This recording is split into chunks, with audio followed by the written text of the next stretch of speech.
जहां राज सिंहासन खून से सींचे जाते थे, जहां प्रतिज्ञाएं तलवार से भी धारदार थीं, वहां था एक ऐसा योद्धा जिसे मृत्यु भी उसके इशारे पर आती थी। प्रतिज्ञा का बंदी, हस्तिनापुर का सबसे अमर प्रहरी, राजाओं का रक्षक, एक ब्रह्मचारी, एक योद्धा जो अपराजेय था, एक गुरु जिसकी शिक्षाओं से राजवंश खड़े रहे, एक प्रतिज्ञा पुरुष जिसने अपना सुख, अपना भविष्य, यहाँ तक कि अपना रक्त वंश तक बलिदान कर दिया, जो पितामह होकर भी कभी पिता नहीं बन सका, जिसकी सबसे बड़ी ताकत उसका धर्म था और सबसे बड़ी कमजोरी भी वही धर्म बन गया, जिसने अपने ही पोतों को मरते देखा, जो एक तरफ अपराजित था और दूसरी तरफ हर युद्ध हार गया। भीष्म ने अपने ही हाथों से अपने वंश को समरते और बिखरते देखा। ये है गंगा पुत्र भीष्म की गाथा, एक ऐसे महान व्यक्तित्व की गाथा जिसका जीवन युद्धों से भरा रहा, लेकिन जिसकी सबसे बड़ी लड़ाई अपने ही अंतर्मन से थी। भीष्म की कहानी उनके जन्म से नहीं, बल्कि एक शाप से शुरू हुई थी।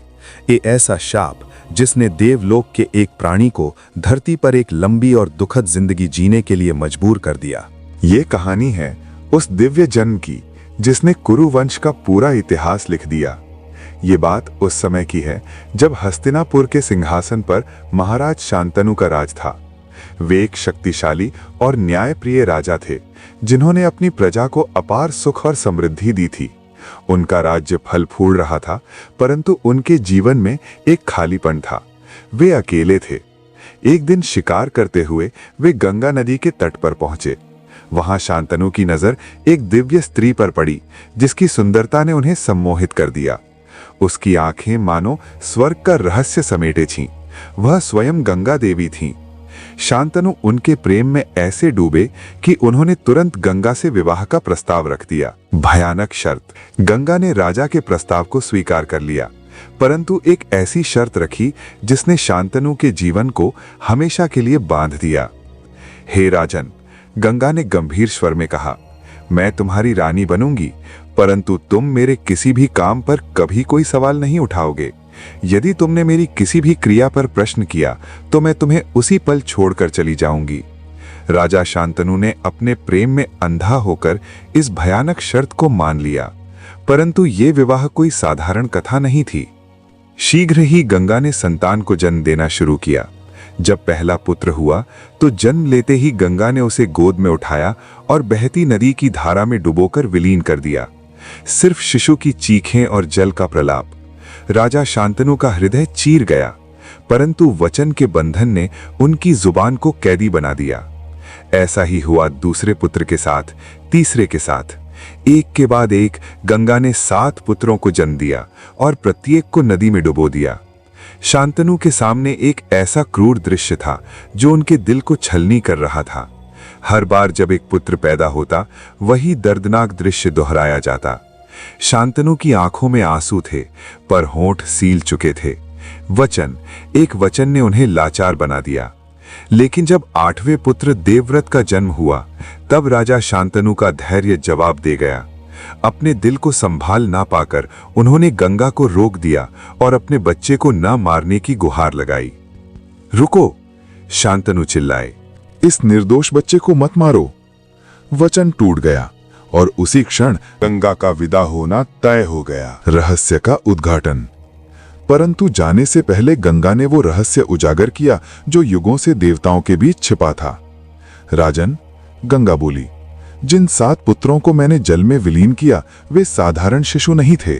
वे थे अष्टवसु, देवता जिन पर श्राप था कि उन्हें पृथ्वी पर जन्म लेना पड़ेगा। मैंने उन्हें उनके श्राप से मुक्त किया। शाप की कहानी। ये कोई क्रूरता नहीं थी, ये एक प्राचीन शाप का निवारण था। ये सब शुरू हुआ था देवलोक में, जब 8 वासुओं ने, जिनकी अगुवाई प्रभास कर रहे थे, ऋषि वशिष्ठ की पवित्र गाय नंदिनी को चुराने का अपराध किया था। क्रोधित होकर ऋषि ने सभी वासुओं को धरती पर एक नश्वर जीवन जीने का शाप दिया।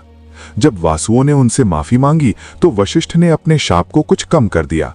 उन्होंने 7 वासुओं को जन्म लेते ही मुक्ति का वरदान दिया, परंतु 8वें और मुख्य अपराधी वासु प्रभास को लंबे समय तक धरती पर रहने का शाप दिया, जहां वो कभी पारिवारिक सुख और संतान का आनंद नहीं उठा पाएगा। गंगा की प्रतिज्ञा। वासुओं ने गंगा देवी से विनती की कि वे उन्हें अपने गर्भ से जन्म दे और उन्हें जन्म लेते ही मुक्ति दिला दे। गंगा ने इस शर्त को स्वीकार कर लिया। यही कारण था कि वे अपने 7 पुत्रों को मुक्ति दे रही थीं। देवव्रत का भविष्य। और ये 8वां पुत्र। गंगा ने देवव्रत की ओर देखते हुए कहा, यह है तुम्हारा भाग्य, इसे मैं साथ ले जा रही हूं। समय आने पर मैं तुम्हें इसे लौटा दूंगी। ये कहकर गंगा देवव्रत को अपने साथ ले गईं। वही वो क्षण था जब भीष्म की नियति लिखी गई थी। एक ऐसा राजकुमार जो स्वर्ग से धरती पर आया था और जिसका जीवन उसके जन्म की कहानी जितना ही रोमांचक और अविश्वसनीय होने वाला था। इस दिव्य जन ने न केवल एक महान योद्धा को जन्म दिया, बल्कि कुरु वंश की नींव भी रखी, जिस पर आगे चलकर महाभारत का पूरा महाकाव्य लिखा जाना था। पर वह उसे कहां ले गई? एक ऐसे संसार में जिसे सिर्फ देवता जानते थे। गंगा ने देवव्रत को धरती पर नहीं, बल्कि देवलोक के स्वर्गीय लोकों में पाला और बड़ा किया।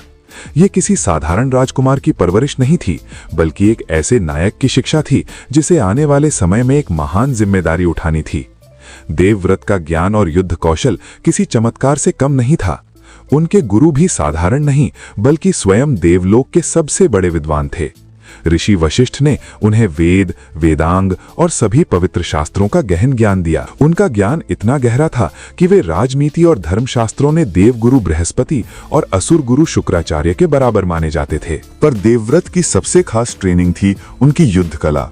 उनके गुरु थे स्वयं भगवान विष्णु के 6ठे अवतार परशुराम। परशुराम ने उन्हें धनुष, भाला, तलवारबाजी और सभी प्रकार के दिव्य अस्त्र शस्त्रों में निपुण बना दिया। देवव्रत इतने शक्तिशाली हो गए कि युद्ध में उन्हें हराना असंभव था। क्या आपको ये बात अजीब नहीं लगती कि एक शिष्य जिसे उसके गुरु ने सबसे शक्तिशाली बनाया, उसी गुरु से एक दिन उसे युद्ध करना पड़ा। जब देवव्रत की शिक्षा पूरी हुई, तब गंगा उन्हें वापस शांतनु के पास ले आईं। राजा शांतनु ने अपने बेटे को देखा, जिसे वे सिर्फ एक शिशु के रूप में जानते थे। वो अब एक ऐसा तेजस्वी और पराक्रमी युवक बन चुका था जिसकी आभा से पूरा दरबार जगमगा उठा। शांतनु ने तुरंत उस महान पुत्र को हस्तिनापुर का युवराज घोषित कर दिया। पूरा राज्य उल्लास और गर्व से भर उठा। कुरुवंश को अब वो उत्तराधिकारी मिल चुका था जिसका तेज देवताओं के समान था और जिसकी शिक्षा दीक्षा ने उसे विद्या और युद्ध दोनों में अद्वितीय बना दिया था। ये हस्तिनापुर के इतिहास का सबसे निर्णायक मोड़ था। अपनी अजेय शक्ति और असीम ज्ञान के कारण भीष्म ने एक अभिभावक और राजप्रतिनिधि के रूप में पूरे राज्य की जिम्मेदारी अपने कंधों पर ले ली। उनके कुशल नेतृत्व में कुरुवंश की शक्ति इतनी बढ़ गई कि दूर दूर तक कोई उनकी बराबरी नहीं कर सकता था। लेकिन नियति का विधान देखिए। अकेलापन एक बार फिर राजा के जीवन का साथी बन चुका था। एक दिन शिकार से लौटते हुए नदी का किनारा राजा को फिर खींच लाया और उनका हृदय एक बार फिर प्रेम में पड़ गया। वहीं उनकी नजर पड़ी नाव खे रही एक युवती पर। वो थी मछुआरों के सरदार की पुत्री सत्यवती। उसकी अद्भुत सुगंध और सौंदर्य ने राजा को मोह लिया। शांतनु ने प्रेम में डूबकर सत्यवती के पिता के सामने विवाह का प्रस्ताव रखा। मछुआरा इस रिश्ते के लिए तैयार था, पर उसने अपनी पुत्री के लिए एक विशाल शर्त रखी। उसने कहा, महाराज, आपकी पहली संतान देवव्रत के रहते मेरी बेटी के बेटे कभी राजा नहीं बन पाएंगे। इसलिए यदि मेरी पुत्री के पुत्र ही सिंहासन के वारिस बनते हैं, तभी यह विवाह संभव है। शांतनु जानते थे कि यह देवव्रत के साथ अन्याय होगा। वो अपने महान पुत्र को धोखा नहीं दे सकते थे। इसीलिए भारी मन से शांतनु ने मना कर दिया। विवाह तो टल गया, पर राजा का दुख कम न हुआ। वो महल में लौट आए। अब उनका जीवन मौन और उदासी से भर गया। राजा सभा में भी चुप रहते, लोगों से मिलना छोड़ दिया। उनके चेहरे पर बस पीड़ा और विरक्ति थी। पिता की इस दशा को देखकर देवव्रत ने स्थिति का विश्लेषण किया और सीधा मत्स्यराज के पास पहुंचे। उन्होंने मत्स्यराज से स्पष्ट शब्दों में कहा, मैं अपने पिता के लिए आपकी पुत्री का हाथ मांगने आया हूं। मत्स्यराज ने वही पुरानी समस्या दोहराई, सिंहासन पर देवव्रत का अधिकार। तभी उस युवा राजकुमार में एक ऐसा संकल्प लिया जिसने इतिहास को हमेशा के लिए बदल दिया। देवव्रत ने उसी समय घोषणा की, आज इस गगन को साक्षी मानकर, इस धरा को प्रमाण बनाकर मैं देवव्रत प्रतिज्ञा करता हूं। आज से मैं हस्तिनापुर के स्वर्णिम सिंहासन का सदा के लिए त्याग करता हूं। ये राजगद्दी, ये मुकुट, ये साम्राज्य, सब कुछ मैं अपने पिता के चरणों में समर्पित करता हूं और जिससे मेरे वंश से, मेरी संतानों से, मेरी रक्त से कभी सिंहासन को लेश मात्र भी चुनौती न मिले। आज से मैं आजीवन ब्रह्मचर्य का, आजीवन अविवाहित रहने का, आजीवन संतानहीन रहने का भीषण व्रत धारण करता हूं। मेरे पिता का प्रेम ही मेरा धर्म है, उनकी प्रसन्नता ही मेरा परम लक्ष्य है। इस प्रतिज्ञा को तोड़ने से पहले मेरे प्राण चले जाएं, पर मेरा वचन अटल रहे। ये मेरी प्रतिज्ञा है, ये मेरा व्रत है, ये मेरी नियति है। जैसे ही देवव्रत ने यह भीषण प्रतिज्ञा पूरी की, आकाश से देवताओं की वाणी गूंज उठी। इतनी भीषण प्रतिज्ञा संसार ने कभी नहीं देखी। आज से तुम्हारा नाम भीष्म होगा, भीषण प्रतिज्ञा करने वाला। तुम्हारा यश युगों युगों तक अमर रहेगा। देवव्रत मर गए, भीष्म का जन्म हो गया। स्वर्ग से पुष्पों की वर्षा होने लगी, गंगा की लहरें थम गईं, धरती कांप उठी। सारा ब्रह्मांड उस महान त्याग को प्रणाम कर रहा था। प्रतिज्ञा के बाद मछुआरे ने तुरंत विवाह स्वीकार कर लिया। देवव्रत सत्यवती को रथ में बिठाकर हस्तिनापुर ले आए। उसे सीधे महल ले जाकर महाराजा शांतनु के सामने प्रस्तुत किया। शांतनु की आंखें आंसुओं से भर आईं। उन्होंने कहा, पुत्र, तेरे बलिदान का प्रतिदान देना असंभव है, फिर भी मैं तुझे वरदान देता हूं। तुझे इच्छा मृत्यु का अधिकार प्राप्त हो। अब तू तब तक जीवित रहेगा जब तक स्वयं मृत्यु को स्वीकार न करेगा। लेकिन उसी क्षण कुरुवंश की नियति बदल गई। सबसे योग्य उत्तराधिकारी ने सिंहासन और वंश दोनों का त्याग कर दिया। ये प्रतिज्ञा हस्तिनापुर की आने वाली पीढ़ियों के लिए त्याग की गाथा बनी या विनाश का श्राप। और फिर सब कुछ अचानक बदल गया। भीष्म प्रतिज्ञा के बाद महाराजा शांतनु ने सत्यवती से विवाह किया। सत्यवती का आगमन हुआ और अल्पकाल में ही 2 राजकुमारों, चित्रांगद और विचित्रवीर्य का जन्म भी। लेकिन यह सुख का अध्याय अधिक देर तक नहीं चला। नियति ने भीष्म के महान त्याग की परीक्षा लेते हुए उनके पिता महाराजा शांतनु को अचानक छीन लिया। जिस सिंहासन के लिए भीष्म ने अपना जीवन त्याग दिया था, वो अचानक खाली हो गया। राज सिंहासन को संभालने वाला कोई नहीं था। छोटे सौतेले भाई चित्रांगद और विचित्रवीर्य अभी बालक थे। प्रतिज्ञा उन्हें राजा बनने से रोकती थी, पर धर्म उन्हें भागने से रोकता था। भीष्म ने तुरंत कुरु साम्राज्य का भार अपने कंधों पर ले लिया। उनकी प्रतिज्ञा ने उन्हें राजगद्दी से दूर कर दिया था, परंतु गद्दी पर बैठने वाले को मार्ग दिखाना, उसके जीवन की रक्षा करना और साम्राज्य की सीमाओं को सुरक्षित रखना, ये जिम्मेदारी उन्होंने स्वयं उठाई। भीष्म ने एक पिता की तरह चित्रांगद और छोटे विचित्रवीर्य की देखभाल की। उन्होंने प्रशासन को संगठित किया, सीमाओं पर तैनात सेनाओं को सुदृढ़ किया और पड़ोसी राजाओं को स्पष्ट संकेत दिया कि हस्तिनापुर का साम्राज्य भले ही बालक राजा के अधीन है, पर उसकी रक्षा के लिए भीष्म खड़े हैं। काल चक्र घूमता रहा। धीरे धीरे चित्रांगद युवावस्था में पहुंचे। भीष्म ने उन्हें शास्त्र और शस्त्र दोनों की शिक्षा दिलाई। जब चित्रांगद वयस्क हुए, तब उन्हें हस्तिनापुर का औपचारिक राजा घोषित किया गया। भीष्म उनके पीछे खड़े थे, एक अचल पर्वत की तरह, ताकि युवा राजा अनुभवहीनता के कारण कोई भूल न करे। चित्रांगद स्वभाव से साहसी और युद्धप्रिय थे। वे एक वीर योद्धा थे और भीष्म के मार्गदर्शन में उन्होंने कुरु साम्राज्य की सर्वोच्चता को बनाए रखा। लेकिन ये शांति अल्पकालिक थी। गंधर्व लोक में भी एक चित्रांगद नामक महान योद्धा था। जब उसे ये समाचार मिला कि पृथ्वी पर एक राजा भी उसी नाम से प्रसिद्ध हो रहा है, तो उसके अहंकार को ठेस पहुंची। गंधर्व चित्रांगद और कुरुराज चित्रांगद के बीच महायुद्ध छिड़ा। युद्ध के 3रे वर्ष में ही एक प्रचंड प्रहार से वे रणभूमि में वीर गति को प्राप्त हुए। हस्तिनापुर की धरती शोक से भर गई। भीष्म, जिन्होंने अब तक सब कुछ सहा था, उस दिन गहराई से विचलित हुए। यह हस्तिनापुर के लिए गहरा आघात था। भीष्म ने भारी मन से अपने भाई का अंतिम संस्कार किया और सिंहासन एक बार फिर रिक्त हो गया। चित्रांगद संतानहीन ही चले गए थे। राज्य का भविष्य फिर से संकट में था। अब कुरुवंश की आशा का केंद्र केवल एक ही व्यक्ति रह गया, राजकुमार विचित्रवीर्य। इसीलिए सत्यवती और भीष्म दोनों के मन में यही चिंता बनी रही कि अब विचित्रवीर्य के विवाह के बिना कुरुवंश की जड़ें और सूख सकती हैं। इसी समय काशी के राजा ने अपनी 3 राजकुमारियों अंबा, अंबिका और अंबालिका का स्वयंवर आयोजित किया, लेकिन जानबूझकर हस्तिनापुर के राजकुमारों को आमंत्रित नहीं किया गया। ये अनादर न केवल विचित्रवीर्य का था, बल्कि हस्तिनापुर की प्रतिष्ठा का भी। भीष्म ने इसे कुरुवंश का अपमान माना। उन्होंने निश्चय किया कि वे स्वयं वहां जाकर इस अपमान का उत्तर देंगे और विचित्र वीर्य के लिए राजकुमारियों को ले आएंगे। एकल योद्धा भीष्म स्वयंवर स्थल पर पहुंचे और वहां उपस्थित समस्त राजाओं को चुनौती दी। उन्होंने घोषणा की कि वो तीनों राजकुमारियों का अपहरण कर अपने भाई के लिए हस्तिनापुर ले जाएंगे और सभी राजाओं को ललकारा कि उन्हें रोकें।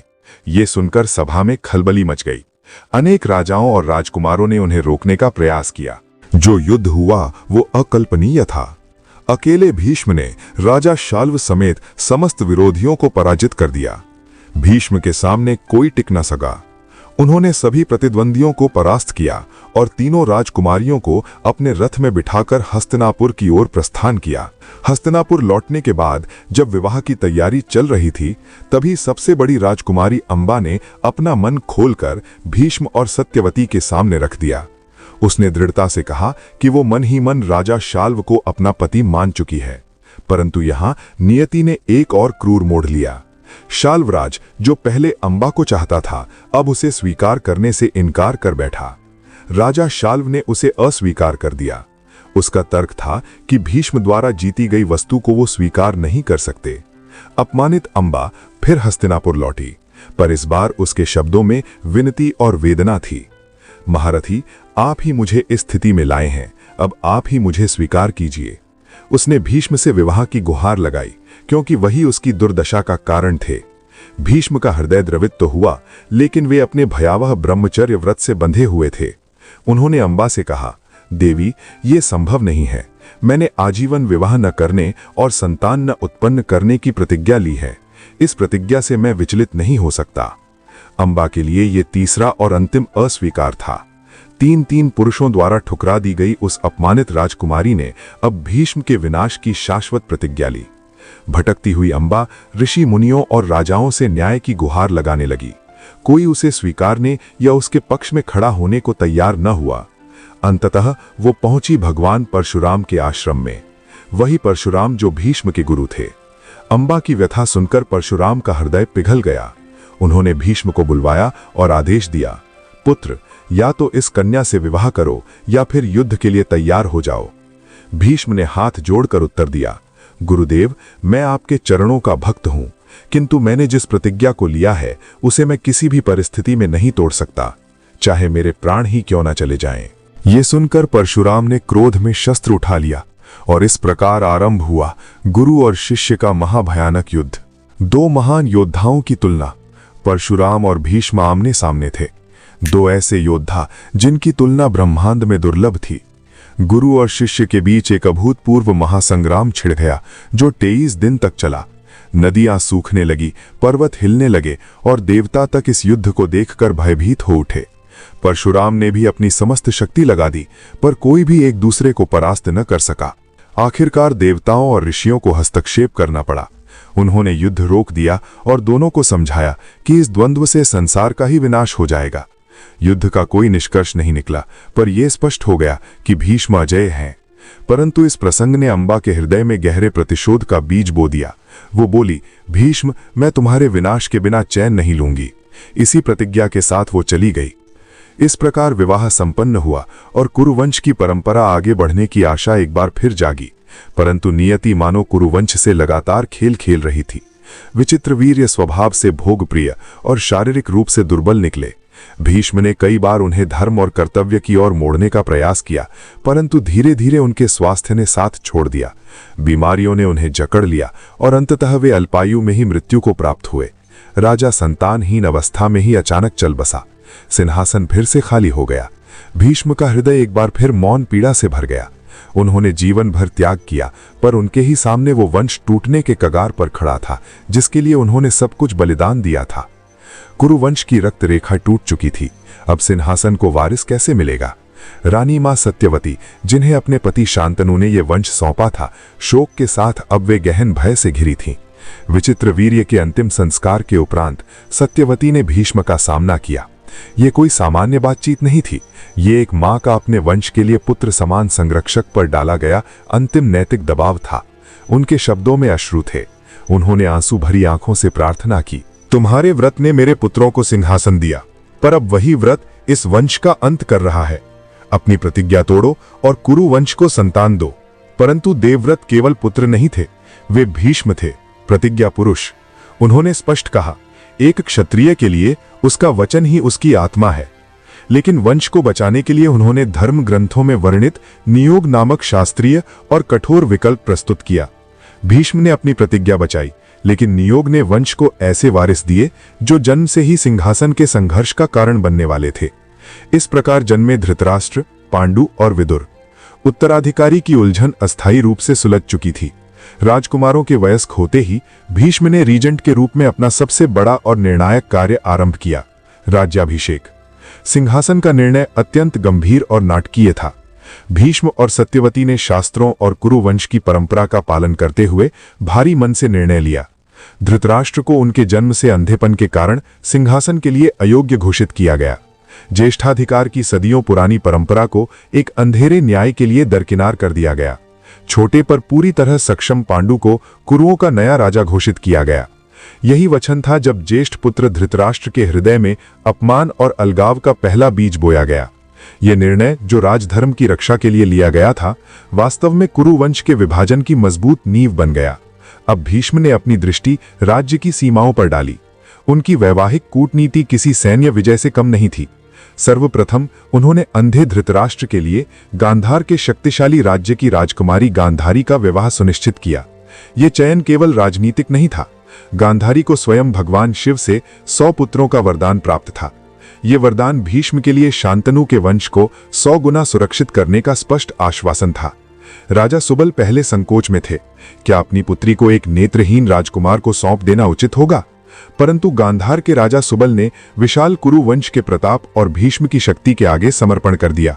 इसके तुरंत बाद भीष्म ने राजा पांडु के लिए विवाह की व्यवस्था की। उन्होंने स्वयं मद्र के राजा शल्य के पास जाकर उनकी बहन माद्री का हाथ मांगा।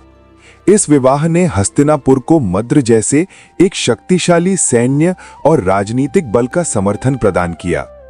भीष्म ने राजधर्म की रक्षा के लिए वंश और कूटनीति की हर चाल चली, लेकिन नियोग से जन्मे अंधे राजकुमार ने यह सुनिश्चित कर दिया कि अब हस्तिनापुर का भविष्य नियति के हाथों में था। पर भीष्म की कूटनीति के बावजूद राजा पांडु का राजकाज अल्पकालिक रहा। एक ऋषि के शाप ने उन्हें अपनी 2 रानियों कुंती और माद्री सहित वनवास के लिए विवश कर दिया। इस बीच नियति अपना खेल बुन रही थी। हस्तिनापुर में धृतराष्ट्र को सिंहासन मिला और वन में धर्म बल से कुंती ने युधिष्ठिर, भीम और अर्जुन को जन्म दिया। माद्री ने नकुल और सहदेव को जन्म दिया। ये थे पांडव। वहीं हस्तिनापुर में गांधारी ने मोहग्रस्त धृतराष्ट्र को 100 पुत्र दिए, जो कहलाए कौरव। भीष्म ने 5 पीढ़ियों को अपनी आंखों से गुजरते देखा। उन्होंने पितृ मोह से जकड़े धृतराष्ट्र को राजकाज करते देखा। पांडवों की मृत्यु के बाद भीष्म ही पांडवों को हस्तिनापुर वापस लाए। अब एक ही छत के नीचे 100 कौरव और 5 पांडव भाई होकर भी प्रतिद्वंद्वी बन चुके थे। उनके बीच सत्ता और द्वेष की दीवार हर दिन ऊंची होती जा रही थी।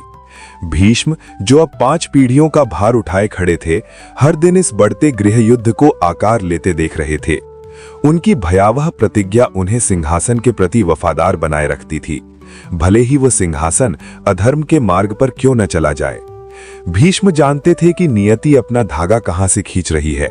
ये भी जानते थे कि उनका अतीत उन्हें कभी नहीं छोड़ेगा। सिंहासन के प्रति उनकी कठोर निष्ठा और करुणा की कमी ने ऐसा कर्म बंधन रचा था जिसका हिसाब अब नियति स्वयं लेने आई थी। उन्हें याद था अंबा कहाँ गई थी। वो राजकुमारी कहीं नहीं गई थी। उसने राजमहल के सुख और संसार के मोह को त्याग कर शाश्वत प्रतिशोध की अग्नि में स्वयं को होम दिया था।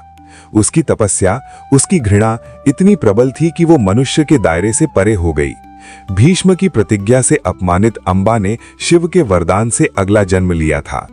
अब भीष्म की अजेयता एक शाश्वत शाप के सामने झुक चुकी थी। ये रहस्य भीष्म के भाग्य में अंधकार भर रहा था। भीष्म ने धृतराष्ट्र और दुर्योधन को धर्म की राह पर लाने का हर प्रयास किया, पर मोह और अहंकार की दीवार कभी नहीं टूटी। धृतराष्ट्र का अपने पुत्र के प्रति अंधा मोह और दुर्योधन का ईर्ष्या से भरा अहंकार इतना प्रचंड था कि उसने भीष्म के विवेकपूर्ण उपदेशों को भी कुचल दिया। और फिर नियति का सबसे काला दिन आया। जुए की सभा। भीष्म 5 पीढ़ियों के साक्षी, कुल पिता के रूप में उस महापाप के मूक कर्षक बने। जब द्रौपदी को भरी सभा में अपमानित किया गया तो भीष्म धर्म और वफादारी के बीच बट गए। अपनी भीषण प्रतिज्ञा के कारण वो न्याय के विरुद्ध एक शब्द भी नहीं बोल सके। भीष्म, जो जीवन भर सत्य और धर्म के रक्षक रहे, आज अपनी प्रतिज्ञा के बंधन में अधर्म के साक्षी बन गए। उनका मौन उनकी सबसे बड़ी नैतिक विफलता बन गया। जुए की सभा और द्रौपदी के अपमान के बाद शांति की सारी आशाएं धूल में मिल चुकी थीं। अब कोई समझौता, कोई कूटनीति काम नहीं आ सकती थी। पांडव अपना राज्य और सम्मान वापस चाहते थे, पर कौरव सत्ता के मद में चूर उन्हें सुई की नोक के बराबर भूमि देने को भी तैयार नहीं थे। भीष्म की नियति अब सबसे क्रूर मोड़ पर खड़ी थी। उन्होंने अपना पूरा जीवन सिंहासन की रक्षा में बिताया था और अब उसी राजवंश के पुत्र, उनके अपने पोते पांडव और कौरव एक दूसरे के विरुद्ध युद्ध के मैदान में खड़े होने वाले थे। एक बुजुर्ग,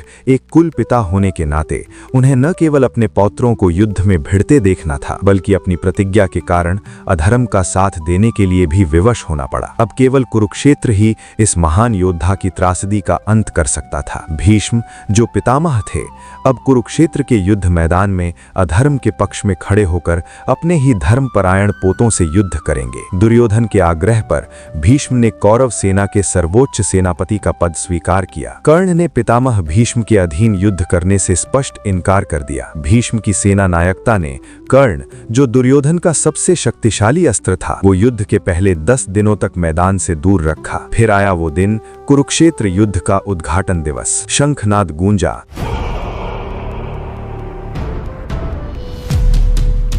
और भीष्म ने अपनी दिव्य ध्वजा उठाकर युद्ध का आरंभ किया। उनका प्रहार ऐसा था मानो प्रलय का देवता स्वयं रणभूमि में उतर आया हो। महाभारत कहती है वो युगांत के संहारक समान प्रतीत हो रहे थे। भीष्म के बाणों की वर्षा से आकाश धुंधला गया। रथी, महारथी, हाथी और पैदल सैनिक, कोई भी उनके प्रकोप से नहीं बच पाया। उन्होंने अकेले ही 10,000 योद्धाओं का संहार कर दिया। संजय ने धृतराष्ट्र से कहा, पितामह के बाणों ने हजारों मनुष्यों को ऐसे काट गिराया जैसे आंधी में पत्ते झड़ते हैं। भीष्म ने विराट के पुत्र श्वेत का वध करके पांडव सेना का मनोबल पहले ही दिन चकनाचूर कर दिया। अर्जुन ने बार बार उन्हें रोकने की कोशिश की, पर भीष्म की अग्नि समान वेग के सामने सब निष्फल रहा। पहले ही दिन की भीषण हार से पांडव स्तब्ध थे। रणनीति बदली गई और अर्जुन ने समझ लिया कि युद्ध की दिशा पलटनी है तो भीष्म को निष्क्रिय करना ही होगा।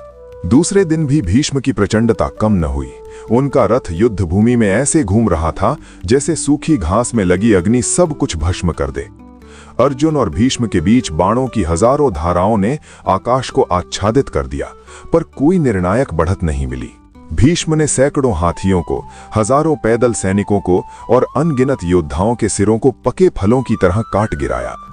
उनकी अतुल्य युद्ध कला देख युधिष्ठिर तक ये सोचने लगे, क्या भीष्म जैसे महायोद्धा के रहते विजय संभव है भी? तीसरे दिन की भोर के साथ कुरुक्षेत्र की धरती फिर रक्त रंजित होने को तैयार थी। दुर्योधन के ताने और अपनी ही प्रतिज्ञा की विवशता से व्यथित होकर पितामह भीष्म का क्रोध अब सीमाएं लांघ चुका था।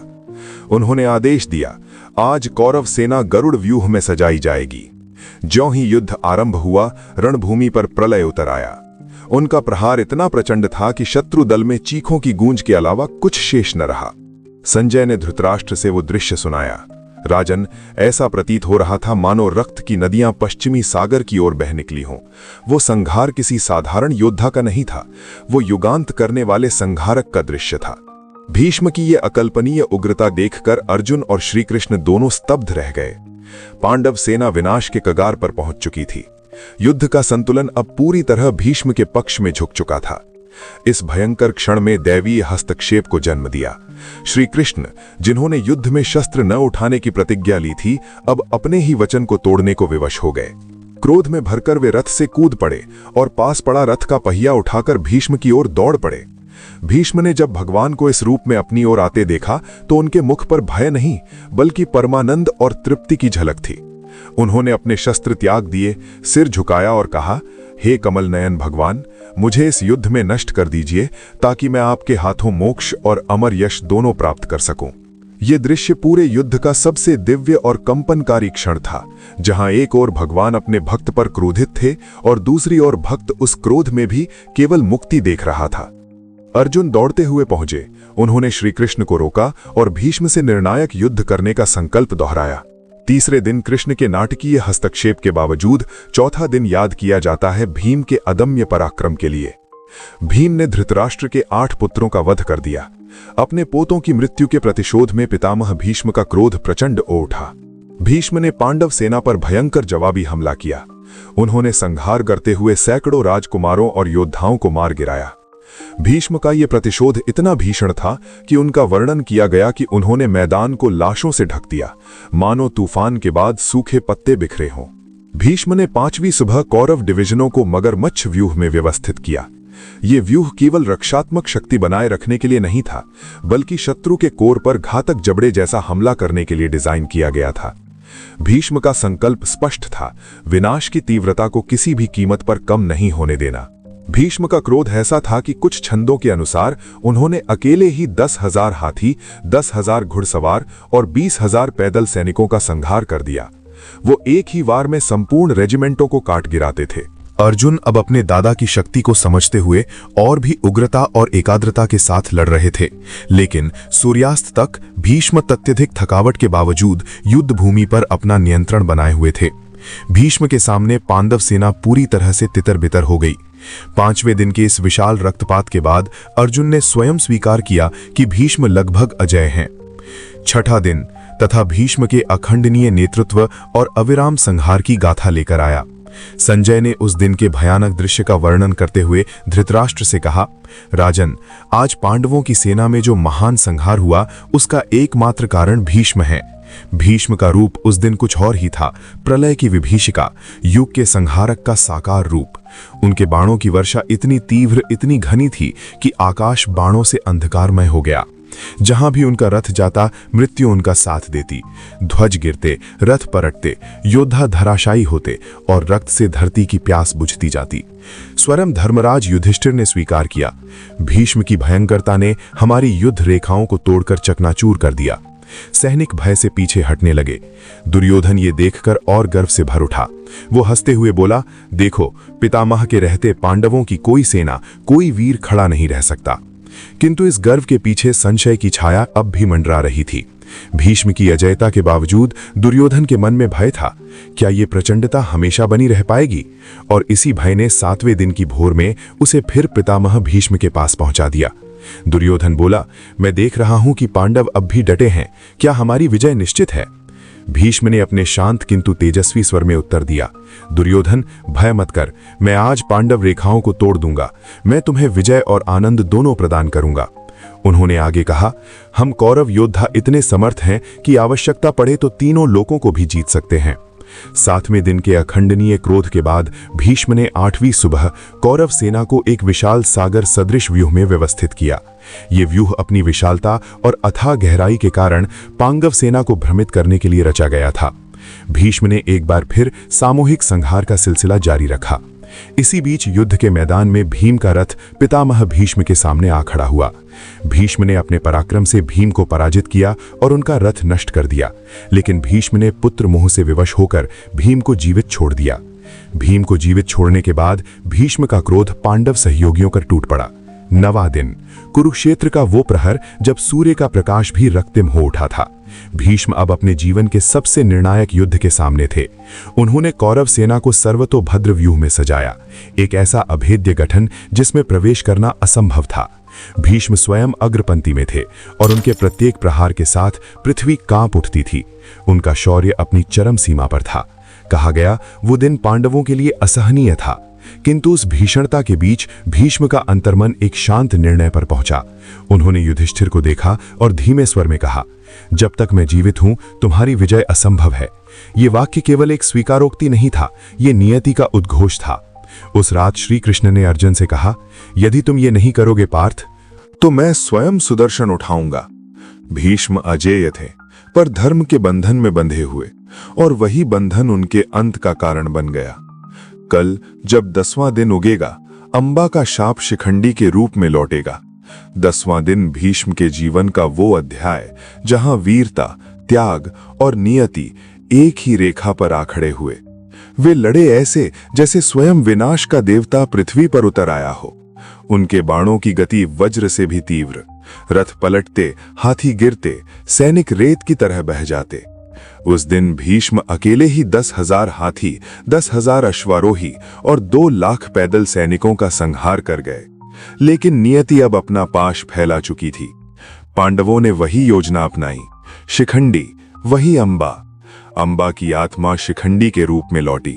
न पुरुष न स्त्री, केवल प्रतिशोध, जिसके अपमान ने इस युद्ध को जन्म दिया था। जब भीष्म की नजर शिखंडी पर पड़ी, वे जान गए ये अंबा है, वही अंबा जिसने भीष्म को नष्ट करने के लिए पुनर्जन्म की याचना की थी। अर्जुन के रथ के अग्रभाग में शिखंडी खड़ी थी। जैसे ही शिखंडी आगे बढ़ी, भीष्म ने अपना धनुष नीचे कर दिया। मैं उस पर शस्त्र नहीं उठाऊंगा जिसका जन्म कन्या के रूप में हुआ। ये आत्मसमर्पण नहीं था, ये भीष्म की अंतिम जिद थी, अपने सिद्धांतों के साथ जीना और उन्हीं के साथ मरना। शिखंडी आगे, अर्जुन पीछे और फिर मौन। भीष्म ने कोई प्रतिरोध नहीं किया। वे खड़े रहे अडिग, शांत, स्वीकार्य।